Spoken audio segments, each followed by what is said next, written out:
PSI చదరపు అంగుళానికి పౌండ్లు లో కొలిచినప్పుడు జంతువు యొక్క దవడలు ఎంత ఒత్తిడిని ఉత్పత్తి చేయగలవో బైట్ ఫోర్స్ సూచిస్తుంది. జంతువుల శరీర నిర్మాణ శాస్త్రం, పరిణామం మరియు మనుగడ ప్రవర్తనను బాగా అర్థం చేసుకోవడానికి శాస్త్రవేత్తలు ఈ డేటాను ఉపయోగిస్తారు.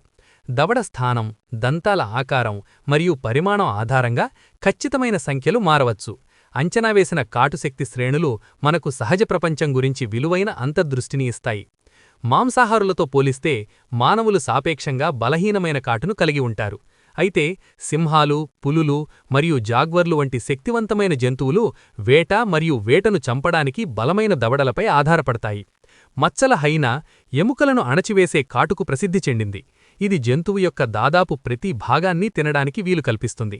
హిప్పోపొటమస్ దాని మొక్కల ఆధారిత ఆహారం ఉన్నప్పటికీ దాని భారీ దవడలను ప్రధానంగా రక్షణ మరియు ఆధిపత్యం కోసం ఉపయోగిస్తుంది. ఇది అడవిలో అత్యంత ప్రమాదకరమైన జంతువులలో ఒకటిగా నిలిచింది. ఈ జాబితాలో ఉప్పునీటి మొసలి అగ్రస్థానంలో ఉంది. ఇది ప్రత్యక్షంగా కొలిచిన ఏ జంతువు యొక్క బలమైన కాటుశక్తిగా రికార్డును కలిగి ఉంది. దీని దవడ బలం మనుగడ, ఆహారం మరియు ప్రాదేశిక నియంత్రణలో కీలక పాత్ర పోషిస్తుంది.